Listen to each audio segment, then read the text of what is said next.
기독교 작가 가운데 보함이라는 작가가 있습니다. 그러니까 잊을 수 없는 그가 평생 살아오면서 경험했던 잊을 수 없는 커다란 하나의 사건이 그의 인생 가운데 있다고 얘기하죠.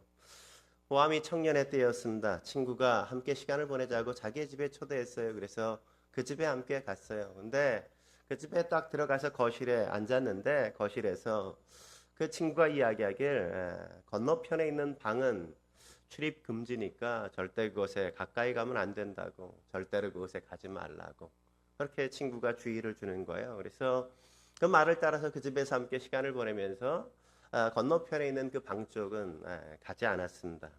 그 저녁이 되어서 이제 잠을 청하고 잠을 잠들었는데 밤에 자다가 깼어요. 깼는데 밖에서 그쪽 방 쪽에서 소리가 나는 거예요.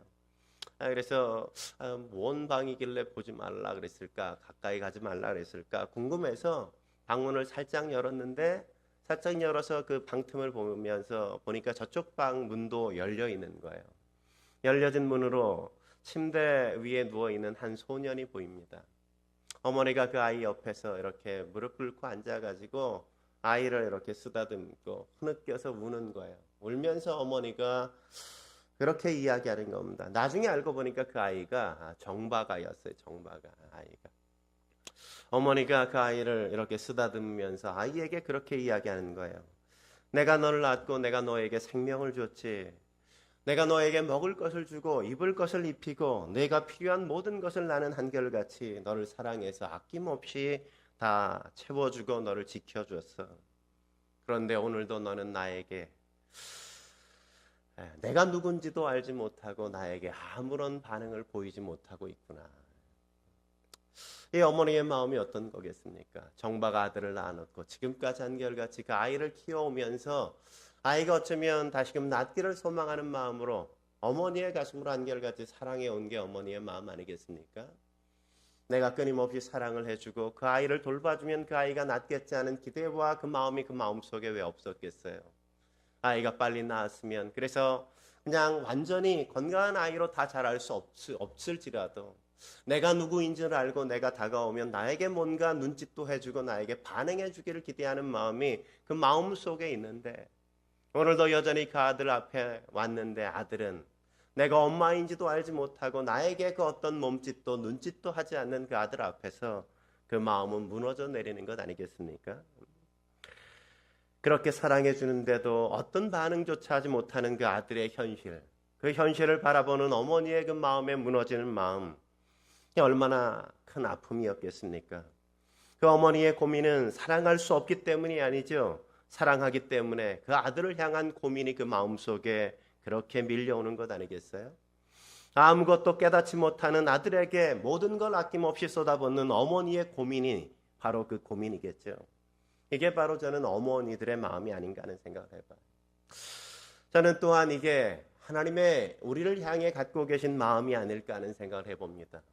인류를 위해서 그분이 창조하시고 생명을 주시고 모든 것들을 그들을 위해서 베풀어 주었음에도 불구하고 인류가 하나님을 배반하고 하나님에 대해서 저항하고 반항하고 하나님이 없다 말하고 살아가는 그 인류를 향한 하나님의 마음이 어머니의 마음과 같지 않을까.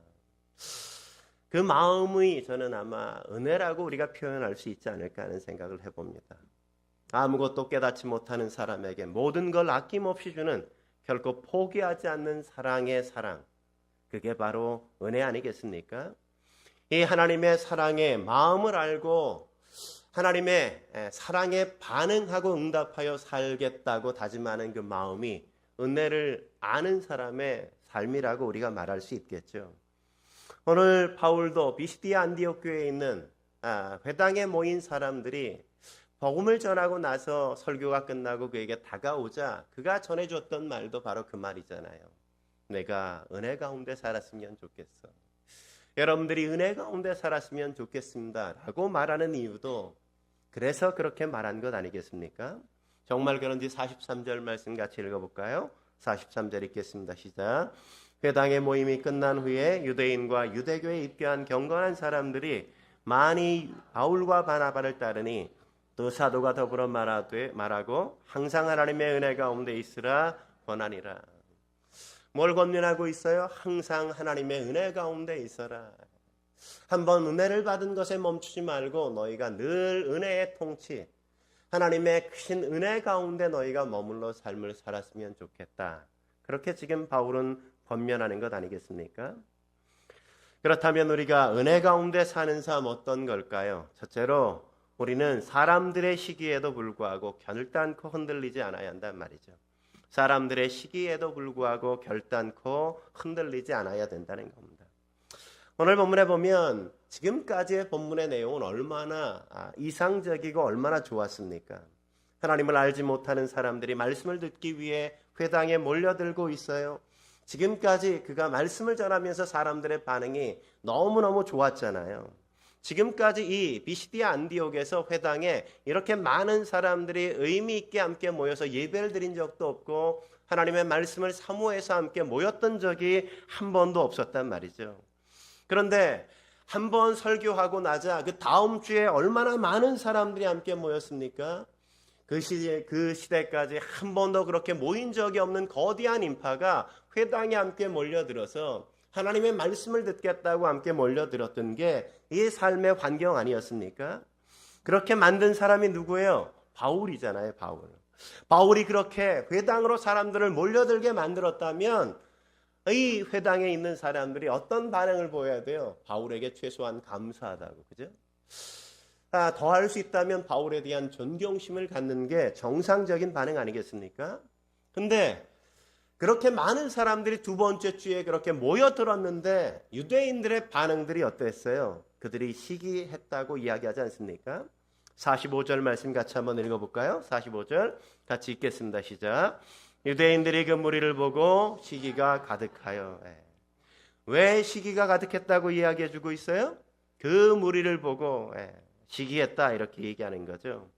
이들이 바울을 시기한 이유는 너무나도 어이가 없게도 바울의 설교를 듣기 위해 많은 사람들이 회당에 모인 것 때문이었다고 이야기해 주는 것 아니겠습니까?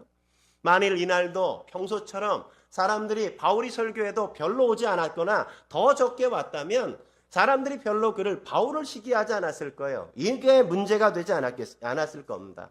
근데 이전과 전혀 다르게 너무나 많은 사람들이 바울의 설교를 듣기 위해 회당을 찾아오자 그들의 마음속에는 그게 불편했어요. 너무나도 많은 사람들이 온 게 그들에겐 시기거리가 되었단 말이죠. 44절에 보면 뭐라 그럽니까? 비시디아 안디옥의 온 시민이 거의 다 회당에 찾아왔다 이렇게 얘기하지 않습니까? 그렇다면 바울을 시기한 사람들이 누군가요? 유대인들이죠, 유대인들. 그러나 여기서 유대인들이라고 할 때 이 유대인들의 전부를 말하는 건 아니란 말이죠. 여기서 말하는 유대인들은 유대인 회당에서 설교를 그동안 도맡아오던 유대교 지도자들이었거나 그들을 추종하던 사람들이었음을 우리는 잊지 말아야만 합니다. 왜 그들이 시기했을까요? 평상시 그들이 설교할 때는 이렇게 많은 사람들이 몰려오지 않았거든요. 이렇게 많은 사람들이 온 적이 한 번도 없거든요. 그런데 어디서 굴러먹다가 온 개벽다귀 같은 그들이 생각할 때 바울이 와서 한 번 설교했는데 이런 열화와 같은 반응이 있고 온 도시에 소문을 내서 사람들을 다 끄집어 와가지고 이 회당에 그 많은 사람들이 몰렸다는 게 그들의 마음에 불편했단 말이죠. 그들의 자존심에 상처를 건들고 그들의 권위를 다 무너뜨리는 것 같은 그런 마음. 우리가 이 교회의 지도자인데 이 회당에 우리가 주인인데 한 번 어서 굴러온 사람이 한 번 설교했다고 이렇게 많은 사람이 오다니 그게 그들의 마음에 자존심에 상처를 주고 그들의 권위를 도전하는 것처럼 그렇게 느낀 것 아니겠습니까? 그래서 시기했단 말이죠. 여기서 우리가 얻어야 될 중요한 교훈 한 가지가 뭡니까? 어떤 사람이시든 시기의 대상은 언제나 자신이 속한 분야에 있는 사람이라는 겁니다. 영어로 경쟁자가 뭐예요? 경쟁자를 우리가 라이벌이라고 이야기하지 않습니까? 라이벌이라는 단어가 어디서 파생됐어요? 리버라는 단어에서 나왔잖아요. 리버라는 단어에서 라이벌이 나왔단 말이죠. 그러니까 같은 동네에서 같은 강줄기를 마시고 사는 사람들이 서로 경쟁자가 된다는 겁니다. 그러니까 다른 동네에서 다른 강의 물을 마시고 사는 사람들은 절대 경쟁자가 아니란 말이죠. 같은 동네에서 같은 강가의 물을 마시면서 같은 분야에서 일하는 사람들이 늘 경쟁 상대가 돼서 시기하고 질투하게 되어 있단 말이죠. 선생님이 학생을 시기하는 거 봤습니까? 학생이 언제 선생님을 시기하고 질투하던가요? 선수가 감독을 시기하는 거 봤습니까? 감독도 선수를 시기하지 않는단 말이죠. 중화요리집 사장님이 일식집 사장님을 시기하는 거 봤어요? 그런 경우는 없단 말이죠. 그죠? 사장이 직원을 시기하지 않아요. 그죠? 대부분 어떤 사람들이 시기해요? 중화요리집 사장님은 중화요리집 사장님을, 일식집 사장님은 일식집 사장님을 시기하고 질투하죠. 선생님은 선생님을 시기해요. 학생은 나보다 더 잘난 것 같은 학생을 시기하고 질투한단 말이죠. 정치인들은 늘 정치인들을 씹고 까지 다른 사람들을 씹고 까는 경우가 거의 없단 말이죠. 성도는 성도를 그렇게, 목회자는 목사들을 그렇게 시기하고 질투하는 경우가 대부분이 아니겠습니까? 누구도 예외인 경우는 없단 말이죠. 모든 사람들은 다 자기의 분야에 종사하는 사람들, 자기와 거의 동일한 일을 하는 사람들에 대해서 시기심을 갖고 질투심을 갖게 되어 있어요. 왜? 그가 나보다 조금 뭔가 나은 점이 있으면 그것이 시기가 되고 질투가 된단 말이죠. 근데 무서운 건 뭡니까? 이 시기가 시기로 끝나지 않는다는 거죠. 45절에 보면 뭐라고 이야기합니까? 45절 읽어볼까요? 시작. 유대인들이 그 무리를 보고 시기가 가득하여 바울이 말한 것을 반박하고 비방하거늘. 시기는 뭐예요? 우리의 인간의 내면에 있는 거잖아요. 내면에. 근데 그 시기가 내면에서 머물러 있지 않고 반드시 겉으로 드러난단 말이죠. 드러나요. 겉으로. 어떻게 드러나요? 두 가지로 드러나고 있지 않습니까? 하나는 뭐예요? 바울이 말한 걸 반박하고 비방했다고 이야기하잖아요. 반박하고 비방했다고. 여기서 반박하다는 건 그냥 한번 반박하고 그쳤다는 게 아니라 바울이 설교할 때마다 한마디가 끝나면 끝나는 족족이 그의 말이 틀리다고 반론을 제기하고 그의 말은 잘못되었다고 계속해서 씹고 꼬투리를 잡아 물고 늘어졌다 이런 거예요.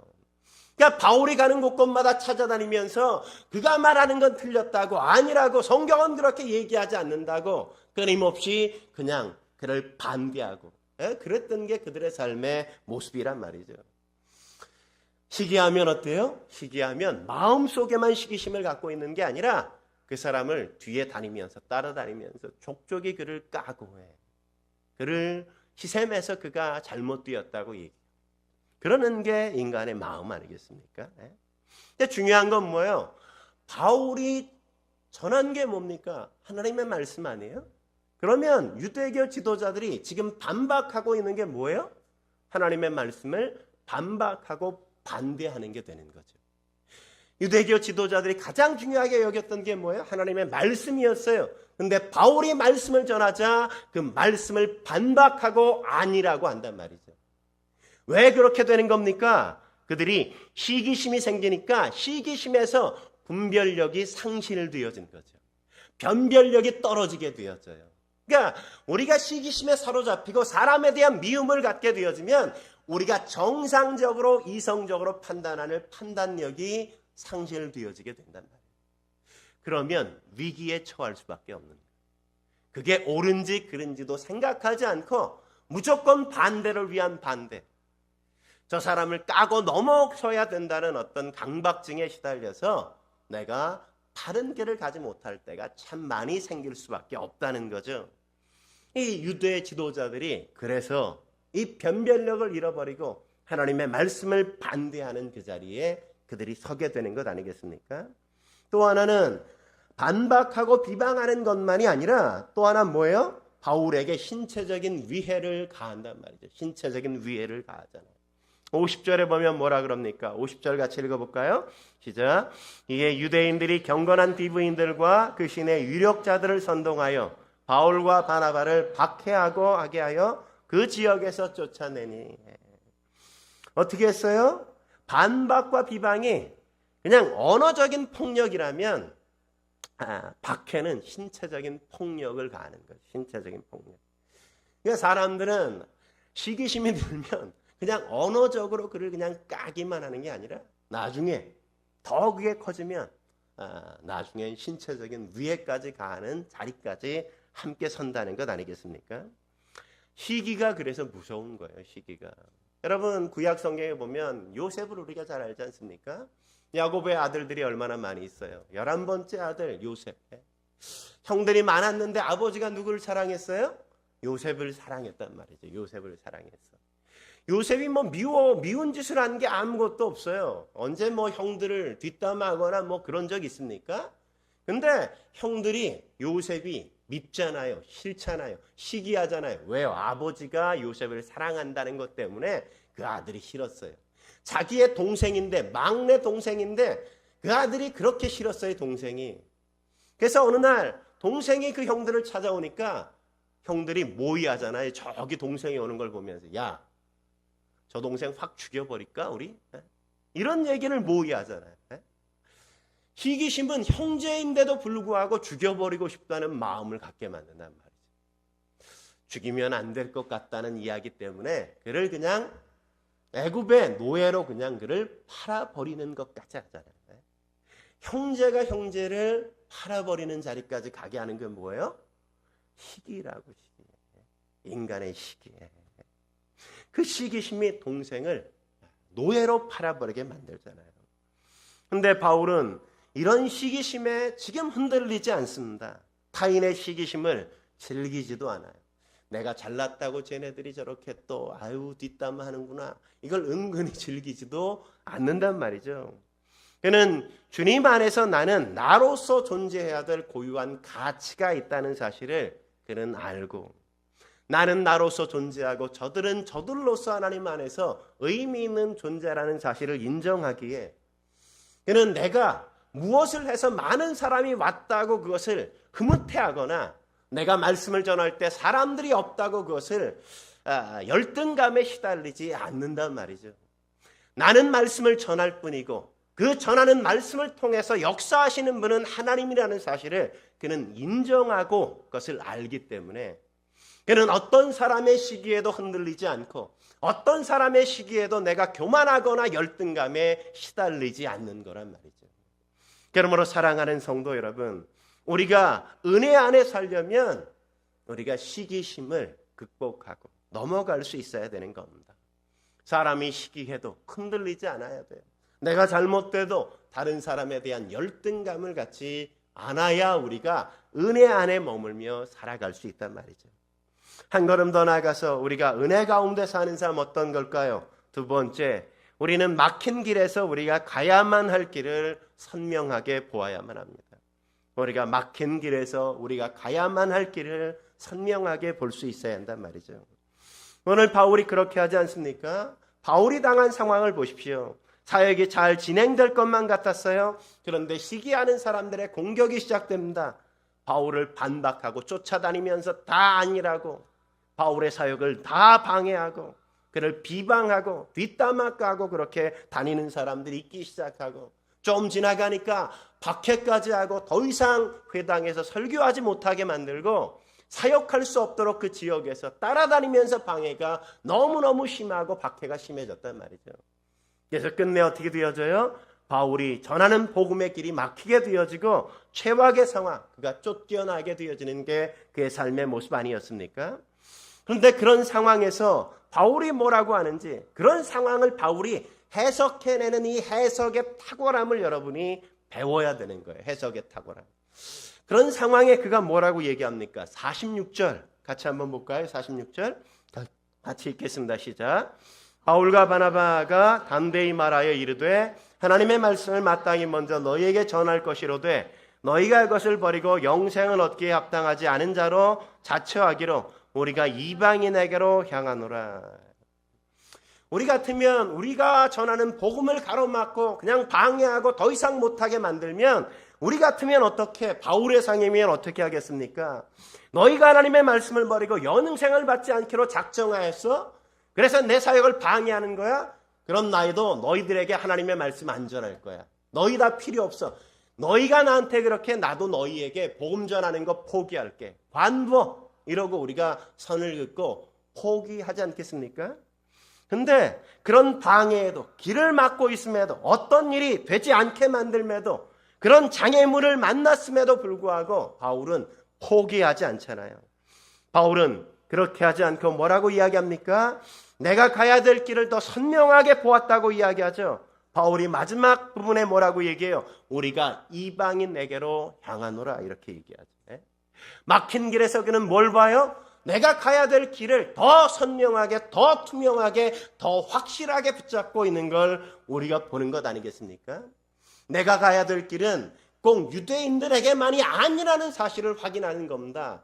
내가 하나님께서 나를 불러주신 이유는 유대인들에게만 복음을 전하라고 부르신 게 아니라 이방인들에게도 가고 내가 만나는 모든 사람들에게 가서 복음을 전하도록 나를 부르셨다는 사실을 다시금 확인하는 거예요. 유대인들에게 복음을 전하는 길이 막히자 내가 유대인들이 아니면 나는 더 이상 사역할 곳이 없어. 에이 다 때려칠래 라고 말하는 게 아니라 하나님이 나를 부르신 건 유대인만이 아니라 이방인들을 위해서 복음으로부터 더 철저하게 소외되어진 그들을 위해서 내가 부름받았다는 사실을 다시금 확인하면서 그는 내가 이 일을 위해서 살아야 된다고 자기의 소명을 더 투명하게 확인하고 인생의 방향을 그쪽으로 돌리고 있는 걸 우리가 만나는 것 아니겠어요? 47절에 뭐라고 이야기합니까? 47절 같이 읽어볼까요? 47절 같이 읽겠습니다. 시작. 주께서 이같이 우리에게 명하시되 내가 너를 이방인의 빛으로 삼아 너로 땅끝까지 구원하게 하리라 하였느니라 하라. 내가 너를 이방인의 빛으로 삼아 너를 땅끝까지 구원하게 하리라. 막힌 길 앞에서 뭐예요? 또 다른 열린 길을 그가 발견하는 거죠. 막혔다고 그가 그 앞에 주저앉아 있지 않습니다. 막혔다고 열릴 때까지 기다리고 있지 않단 말이죠. 그는 그 막힌 길 앞에서 새로운 길을 찾고 그 안에서 그가 가야 될 길을 향해 내딛고 있는 그의 발걸음을 그가 만나지 않습니까? 그는 막힌 문 앞에서 하나님 앞에 함께 서지 않았겠어요? 하나님, 이렇게 복음 전도의 길을 막고 있는데 어떻게 해야 됩니까? 하나님 앞에 엎드리자 하나님께서 과거 하나님께서 나를 왜 부르셨는지를 추억하고 생각나게 만들죠. 사도행전 9장 15절에 뭐라고 얘기합니까? 9장 15절 같이 한번 읽어볼까요? 시작. 주께서 이르시되 가라. 이 사람은 내 이름을 이방인과 임금들과 이스라엘 자손들에게 전하기 위하여 택한 나의 그릇이라. 하나님이 그를 왜 불러주셨다고요? 이방인을 위해서 택한 그릇이라는 걸 이 사역의 현장에서 다시 한번 몸으로 확인했어요. 어떻게? 유대인들에게 저 복음을 전할 때 막히는 걸 통해서. 그래서 앞으로 유대인들에게 복음을 전하지 말라는 게 아니에요. 유대인들에게 앞으로 그가 복음을 안 전하지 않았습니다. 그는 다음에도 갈 때 회당에 가서 복음을 전했어요. 유대인들에게 먼저 가서 복음을 전했단 말이죠. 근데 그가 지금 여기에서 확인하는 게 뭐예요? 나의 우선순위, 삶의 우선순위, 나의 사명의 우선순위가 유대인이 아니라 이방인들을 위해서 내가 부름받았다는 사실을 확인했단 말이죠. 확인했단 말이죠. 이 막힘 앞에서 내가 어디로 가야 될지, 내가 무엇을 위하여 살아야 할지 그것을 다시금 정확하게 확인하고 만난 거죠. 바울은 지금 이 길이 막히자 실패했다고 얘기하잖아요. 포기하지 않습니다. 그는 자기가 가야 될 길이 뭔지 더 투명하게 보고 그 길을 향해서 나가는 거죠. 왜요? 하나님은 실수가 없으신 분이라는 걸 그는 아는 거죠. 그러니까 막힌 길 앞에서 좌절하지 않고 하나님 앞에 묻는 거죠. 묻자 하나님께서 내가 어떻게 살아야 할지 그 길로 더 투명하게 보여주시자 그는 기꺼이 그렇게 살기로 다짐하고 하나님 앞에 그렇게 나아가는 겁니다. 그러므로 사랑하는 성도 여러분, 우리가 살 때 제일 중요한 게 뭐냐? 환경이, 어떤 환경이 우리 앞에 닥칠 때 그 환경을 해석해내는 능력이 중요한 거예요. 능력이. 길이 딱 막히면 에이 쉬라는 거네, 뭐 그냥 쉬지 뭐 이러고 그냥 열릴 때까지 쉬는 사람, 그런 사람이 있는가 하면 어떤 사람은 딱 막히면 에이 때려치자 뭐 이런 사람이 있고, 그죠? 어떤 사람은 하나님이 뭐 나에게 딴 걸 기대하시나? 이렇게 생각하고 하나님 앞에 묻는 사람이 있단 말이죠. 그리스도인에게 탁월함이 뭐예요? 그리스도인이 갖는 탁월함은 해석의 능력이 탁월하다는 것 아니겠어요? 그 환경을 읽어내는 능력. 하나님이 나의 인생에 뭘 기대하실지, 내가 어디로 가야 될지를 보이게 하시는 그 하나님을 바라보면서 환경을 재해석해내고 그 속에서 삶의 의미와 목적을 새롭게 찾아가는 게 그리스도인의 삶의 모습 아니겠습니까? 제자들 교회 황교진 집사님이라는 분이 계셨대요. 제자들 교회. 이분의 꿈은 원래 러브하우스를 짓는 건축가가 되는 게 꿈이었다 그래요.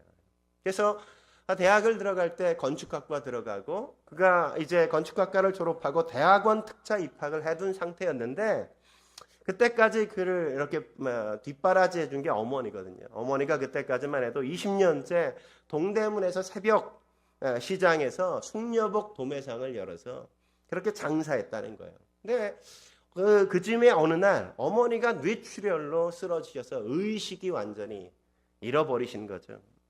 어머니가 쓰러졌다는 사실을 알고 그를 어머니를 병원에 모셔가면서 제발 어머니만 살려만 주세요. 어머니를 살려만 주세요. 그렇게 간절히 기도했대요.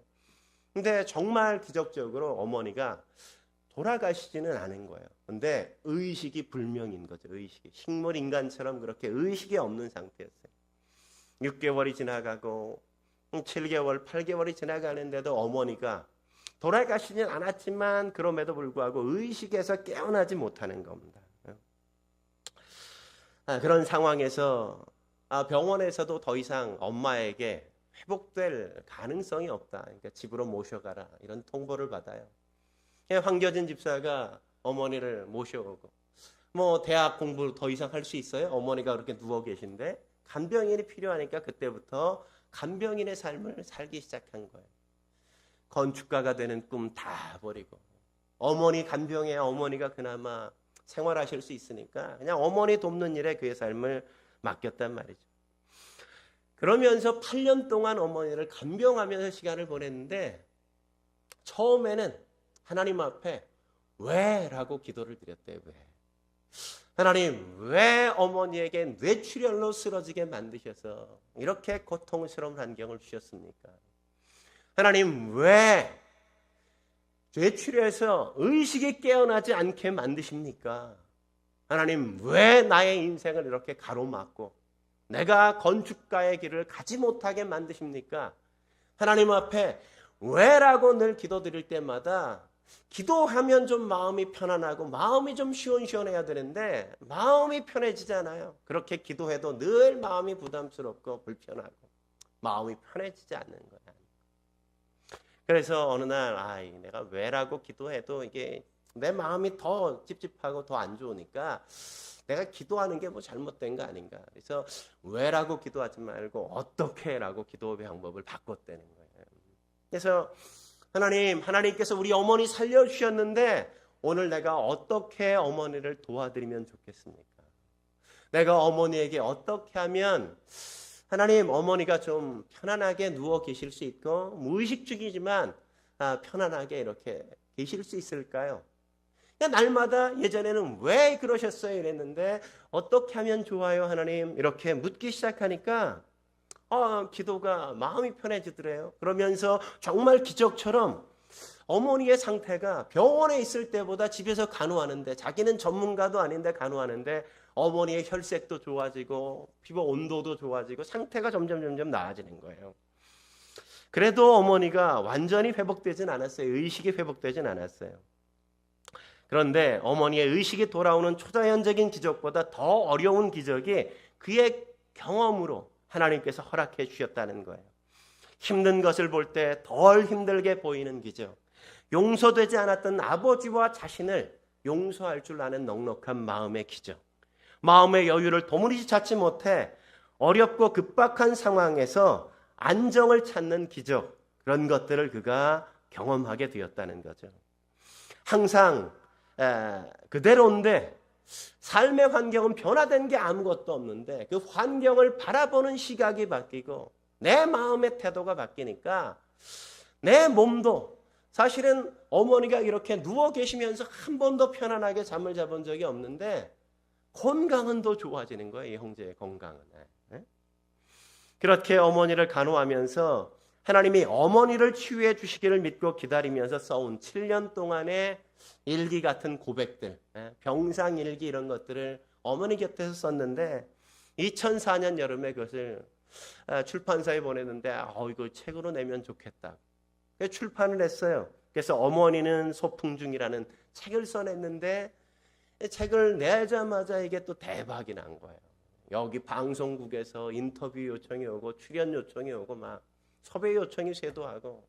근데 그런 곳에 가서 막 이렇게 하는 게 왠지 하나님 앞에 바른 게 아니라는 생각 때문에 될 수 있으면 그냥 메인 매체, 잘 알려진 그런 방송국에 가진 않고 작은 모임에만 그냥 가기로 하고. 그러다 보니까 어머니 병원비가 늘 이게 모자른 거죠. 근데 하나님은 기적적으로 이 형제가 취업할 수 있도록 대기업의 홍보팀에 취업 제안이 와서 홍보팀에 취업하게 되어지고 나중엔 홍성사에 가서 편집자로 일할 수 있는 기회까지 그에게 주어지는 거예요. 그는 아마 어머니가 이렇게 누워 계신데 무의식 중에 누워 계시니까 어머니를 내가 돌봐야 되잖아요.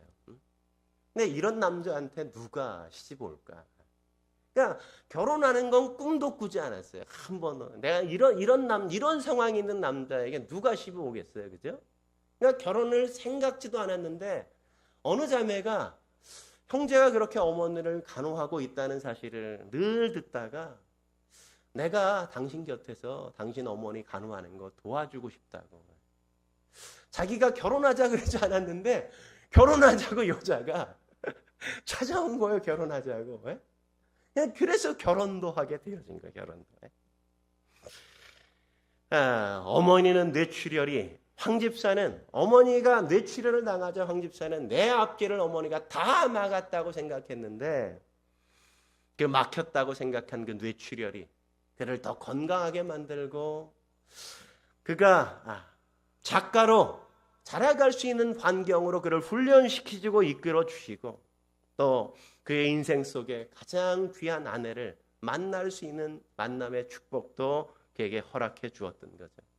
그의 꿈이 뭐라고 얘기했어요? 처음에는 건축가, 러브하우스를 짓는 게 꿈이었는데 그 러브하우스를 짓는 꿈이 상실된 것 같았는데 그것이 가로막힌 그곳에서 이제 영혼의 건축가로 그에게 살아온 소명과 그가 살아야 될 목적을 더 분명하게 하나님이 그에게 보여주셨다고 그는 고백하지 않습니까? 내 길은 다 망했어. 난 이제 끝난 거야. 나는 아무것도 할 수 없어 라고 했던 그 자리가 어느덧 성실하게 그 자리에서 인내하고 버티면서 어머니를 잘 간호하고 돌봤더니 그에게 새로운 놀라운 인생길이 더 분명하고 투명하게 열리는 그의 삶을 함께 만나게 되어진 거죠. 여러분 인생의 길이 막혔습니까? 여러분이 살고 싶어하는 삶의 길이 다 막힌 것 같습니까?